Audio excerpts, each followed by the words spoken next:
కొంతమంది ఎట్లా ఇస్తారంటే తెలిసిన అని భలే ఉంటుంది ఈ మాటలు. రండి, కొరింథీయులకు రాసిన 2వ పత్రిక అపోస్తలుడైన పౌలు గారు చాలా బాగా వివరించాడండి. కొరింథీయులకు రాసిన 2వ పత్రిక 9వ అధ్యాయం 9వ అధ్యాయము. కొంతమంది ఎంత బాగిస్తారంట చదువుదాం. 7వ వచనాన్ని మనం 9వ అధ్యాయం 7వ వచనం చదవమా.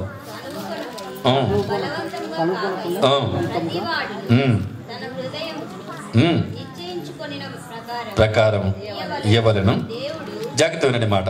దేవుడు ఉత్సాహముగా ఇచ్చువారిని ప్రేమించును. ఏమంటున్నాడు? దేవుడు ఉత్సాహముగా ఇచ్చువారిని ప్రేమించును. అంటే ఉత్సాహముగా ఇచ్చేవారు ఉన్నారు. రైట్. రెండోది మనం చూద్దాం. అదే కొరింథీయులకు రాసిన 2వ పత్రిక 9వ అధ్యాయము 5వ వచనాన్ని చూద్దాం. 2వ లైన్. కావున లోగడ ఇచ్చదమని మీరు చెప్పిన ధర్మం పిసినతనముగా అయ్యక ధారాళముగా ఇయుడి. ఉత్సాహముగా ఇచ్చేవారు కొంతమంది ఉన్నారు, ధారాళముగా ఇచ్చేవారు కొంతమంది ఉన్నారు. 2 చూద్దాం. 9వ అధ్యాయం 3వ వచనములో మీ ఆసక్తిని చూసి అనేకులు ప్రేరేపించబడి. ఆసక్తితో ఇచ్చేవారు కొంతమంది ఉన్నారు. 3 విషయాలు అమ్మా వింటున్నారా? ఉత్సాహముగా ఇచ్చేవారు దేవునికి కానుక, అలాగే ధారాళముగా ఇచ్చేవారు, అలాగే ఆసక్తితో ఇచ్చేవారు ఉన్నారు. అయితే ఇంకొక 3 గుంపులు చూపిస్తా ఇప్పుడు మీకు. ఎట్లా ఇస్తారంటే వాళ్ళు తెలిసిన. రండి, 9వ అధ్యాయంలోనే 5వ వచనాన్ని చూద్దాం. 2వ లైన్. పీసినితనముగా అయ్యాక. పీసినోడు అనేలే, పీసింది అనేలే, పీసినితనంగా ఇచ్చేవాడు. ఎంత అన్నం ఉండని 100 రూపాయలు వేస్తాడంట కానుక. ఎంత అన్నం ఉండని 10 రూపాయలు సిల్లలు తీసుకురావరా, పిల్లలకి ఒక్కొక్కరు పావులు ఇస్తా అంటాడంట కానుకేనికి పోతే.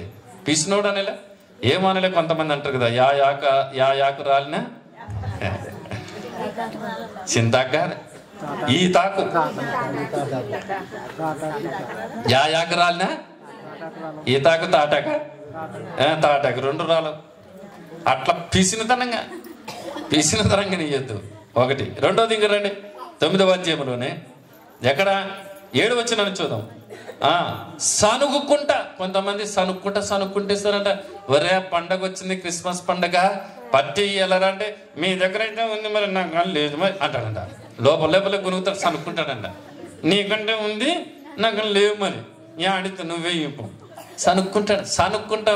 నేను ఓ మాట చెప్తాను, 3 మాటలు చెప్తా. ఈ పాస్టర్కి పని లేదు, ఎప్పుడు దీని గురించి చెప్తుంటాడు అని తిట్టుకునే వాళ్ళు కొంతమంది, గొనుక్కునే వాళ్ళు కొంతమంది, సనుక్కునే వాళ్ళు కొంతమంది. పాస్టర్ అని ఈ పాస్టర్కి ఎప్పుడు చూసినా దీని గురించే చెప్తుంటాడు ఆయన, ఇంకా వేరే వాక్యాలు లేవా బైబిల్లోనా అని సేవకులు తిట్టుకునే వాళ్ళు కొంతమంది, సనుక్కునే వాళ్ళు కొంతమంది, గొనుక్కునే వాళ్ళు కొంతమంది.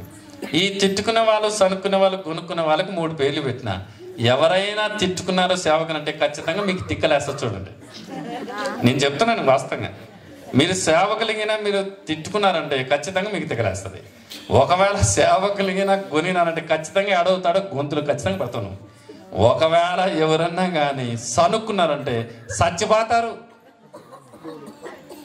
మోసే అహరోను పైన అరణ్య ప్రదేశంలోనే మోసే అహరోను పైన సనిగి సంహారకుని చేత సంహరించబడి ఉంది. చూసారండి? కనుక సేవకులు ఏదైనా చెప్తుంటే దేవుడు చెప్తున్నాడు, వాక్యం కదా సేవకులు చెప్పేది. కనుక దానికి తల ఉంచండి, సరి చేసుకోండి. లోటు ఉంటే సరి చేసుకోండి, కొరత ఉంటే ప్రభు దగ్గర ఒప్పుకోండి దాన్ని. కానీ సేవకులు తిట్టుకొని, కొనుక్కొని, సనుక్కుంటే ఈ 3 జరుగుతాయి ఖచ్చితంగా మీకు. ఒకసారి ఒక మీటింగ్లో నేను పాట పాడుతున్నానండి. పాట పాడుతూ ఒక విషయాన్ని చెప్పాను. ఏమని చెప్పానంటే, నా జీవితంలో చాలా రాత్రులు, నిద్ర లేని రాత్రులు గడిపాను. నా కుటుంబ పరిస్థితులను బట్టి, అననుకూల పరిస్థితుల్లో నిద్ర లేని రాత్రులు నేను గడిపాను. ఎన్నిసార్లు నిద్ర లేక ప్రభు సన్నిధిలో ఏడ్చుకుంటూ గడిపాను అని చెబుతూ ఆ సమయంలో నేను ఒక పాట రాసినాను అని చెప్పి ఆ పాట పాడానండి. ఆ మీటింగ్లో ఒక టీచర్ ఇలా అనుకుందంట, ఏటికి నిద్ర రాదు వీళ్ళకి, అన్ని అబద్ధాలు చెప్తారు అని మనసులో అనుకుందంట. మనసులో అనుకుంది, పైకి ఎవరికి చెప్పలేమే. నన్ను ఏటికి అంత అబద్ధాలు చెప్తారు వీళ్ళు, వీళ్ళని నమ్మకూడదు అనుకుందంట. ఆ రోజు రాత్రి ఉంటే ఆమెకు నిద్ర పట్టట్లేదంట. నిజంగా చెప్తున్నానండి. కర్నూలు పట్టణంలో తర్వాత 1 నెలకు నేను ఒక మీటింగ్లో ఉన్నప్పుడు మీటింగ్ అంతా అయిపోయింది, ఆమె మీటింగ్లోకి వచ్చింది. మీటింగ్ అయిపోయినా నేను స్టేజ్ ఇట్లా దిగిపోతుంటే వచ్చి బ్రదర్ ప్రైజ్లాడు బ్రదర్ అండి. ప్రైజ్లాడక బ్రదర్ నేను ఒక విషయాన్ని మీతో పంచుకోవాలండి.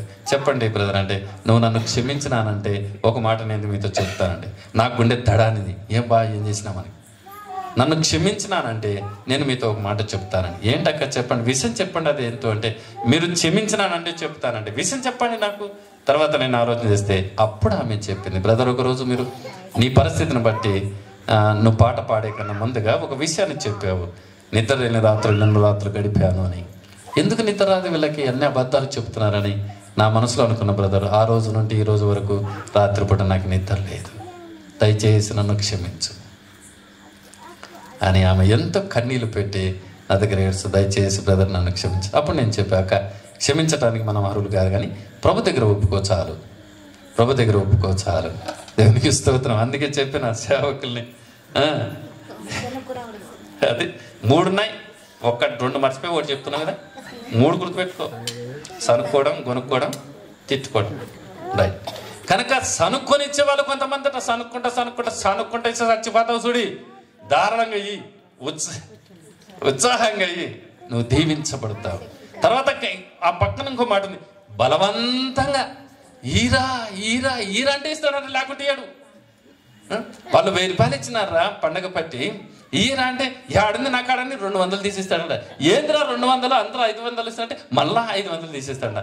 ఏంద్రా అంటే బలవంతంగా చెప్పితే తప్ప ఇయ్యరు. అదే హాస్పిటల్ కాడైతే అప్పు తీసి కానీ తెచ్చిస్తాడు. అయిపోయింది, నీ గుండె దడదడైంది. గంటకి 80 కదా కొట్టుకోవాల్సింది, 60 80 170 కొట్టుకుంటుంది. గంటలు పోతావు నువ్వు. 1,00,000 రూపాయలు ఇప్పుడు కావాలంటే ఏం చేస్తాడు?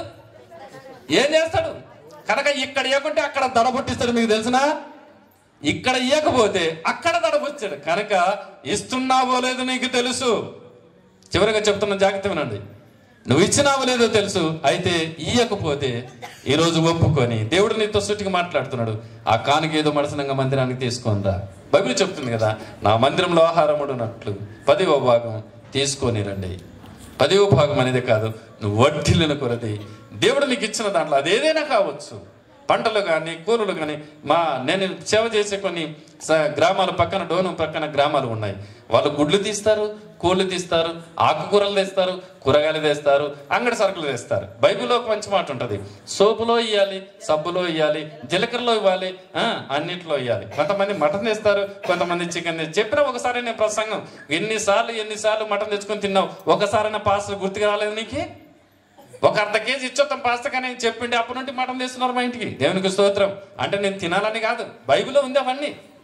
ఏమండి, జీలకర్ర, సోపు, ఇవన్నీ వల్ల 10 సబ్బులు తెచ్చుకున్నప్పుడు 1 సబ్బు దేవునికి మందిరానికి తీసుకురాలి. మరి నువ్వు 10 లీటర్లు ఆయిల్ తీసుకున్నప్పుడు 1 లీటర్ దేవునికి ఇవ్వాలి. మరి భాగం అది. నీకు 100 సంచులు పడినప్పుడు 10 సంచులు తీయాలి. మరి పాతని మన లెక్క. అయితే ఈ సంవత్సరానికి రెట్టింపు అయ్యాలి. మరి రెట్టింపు వేయాలి, ధారాళముగా ఇవ్వాలి, వర్ధిలను కొలది ఇవ్వాలి. అది నీకు ఆశీర్వాదకరంగా ఉంటుంది. లేకపోతే దేవుని కానుకగా నువ్వు తినేసినావు అనుకో, శాపం నీ ఇంటికి వస్తుంది. నీ ఇంట్లో నెమ్మది ఉండదు. నీ ఇంట్లో ఎప్పుడు బలహీనతనే, ఎప్పుడు సమస్యలే, ఎప్పుడు కొట్లాటలే, ఎప్పుడు గొడవలే. నీకు సమాధానమే ఉండదు. కారణం ఏంటంటే ఆశీర్వాదం బదులు శాపము నీ కుటుంబాన్ని వెళుతూ ఉంది.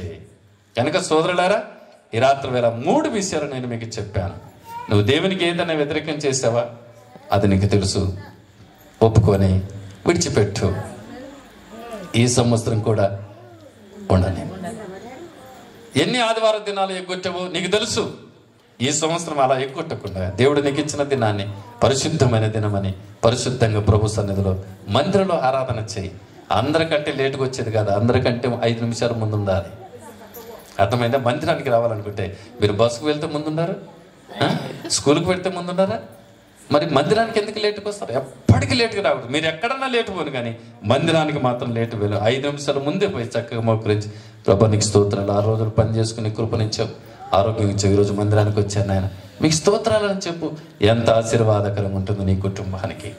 సమాధానం. అలాగా దేవుని భాగాన్ని దేవునికి ఇవ్వకపోతే దేవుడే మాట్లాడుతున్నాడు, మీరు దొంగలు, మీరు చెప్పండి దొంగలు, శాపము మీ ఇంటికి వస్తుంది.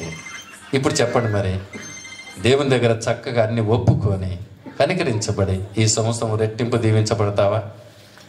లేకుంటే అవి చేయకుండా ఉన్నట్లయితే ఈ సంవత్సరం కూడా ఉండనేమో, లేని ఎడల దానిని నరికేయము. ఉంటావా, మన భాషలో పోతావా, రెండు నీదే. అంతేనా? ఉండాలన్నా ఇప్పుడు అన్నం ప్లేట్ నా ముందు ఉంది, తినాలన్నా నా ఇష్టమే, తినకూడదన్నా తినాలనుకుంటే ఎవరు చెప్పకుండా తినేస్తా. తినకూడదంటే 1000 మంది వచ్చి చెప్పినా కూడా నేను తీర్మానం ఏమిటి ఇప్పుడు మీదే. కనుక ఈ 3 విషయాలు గుర్తుపెట్టుకొని దేవుడు ఎందుకు నన్ను ఇక్కడ తెచ్చాడు, ఇక్కడ ఎవరో ఉన్నారు అంతే, ఎస్ ఇవి పాటించిన వారు ఉన్నారు, అందుకే దేవుడు నన్ను ఇక్కడ తెచ్చాడు. అంతలేదు దేవుడు నన్ను ఇక్కడ నడిపించలేదు. దేవుడు మీ కొరకు మీతోటి మాట్లాడుతున్నారు. ఇది రాత్రి ఆత్మదేవుడు మీతోటి మాట్లాడుతున్నారు. దేవునికి వ్యతిరేకంగా జీవిస్తున్నావా, అయితే ఒప్పుకో, ఆయన కనికరైన దేవుడు కనికరిస్తాడు. లేకపోతే పాపము నిన్ను పాతాళానికి తీసుకెళ్తాది. ఆదివారం దినాన్ని దేవుడు నీకు ఇచ్చిన దాన్ని మిస్ చేస్తున్నావా, అయితే దేవుడు సరి చేసుకోమంటున్నాడు. ఈ సంవత్సరం మిస్ అయ్యొద్దు, చక్క మందిలో గడుపు. దేవునికి ఇవ్వాల్సింది ఇవ్వకుండా ఉంటున్నావా, అయితే శాపం నీ ఇంట్లో ఏలుతుంది, నీకు నెమ్మది లేదు, సమాధానం లేదు, నీ కుటుంబంలో ఎప్పుడు గొడవలే, ఎప్పుడు హాస్పిటల్సే. కనుక అది రాకూడదు అంటే అది ఒప్పుకొని చక్కగా దేవునికి ఆయన కానుకకు ఆయనకు ఇచ్చేసేయి. బైబిల్లో ఒక మంచి మాట ఉంటుంది, లేవియకాండము 27 చదవదులేమా ముగిస్తున్నాను. లేవియకాండము 27:30 దశమ భాగము యెహోవా సొమ్ము, అది ప్రతిష్ఠితమైనది అని ఉంటుంది. చూసారా, మనం ఇచ్చే కానుక అది దేవుని సొమ్ము. మరి దేవుని సొమ్ము దేవునికి ఇవ్వకుండా మనం తింటే శాపం కాదా? శాపం కాదమ్మా. అందుకే దాన్ని ఒప్పుకొని ప్రభుకి అప్పగిద్దాం. దేవుడు తప్పకుండా మీ జీవితంలో నూతన కార్యం చేస్తారు. ఈ 3 విషయాలు సరి చేసుకోండి, దిద్దుకోండి, చక్కగా దేవుని సన్నిధికి రండి, ఆయన కానుక సమర్పణ చేయండి. దేవుడు తప్పకుండా మిమ్మల్ని దీవిస్తాడు.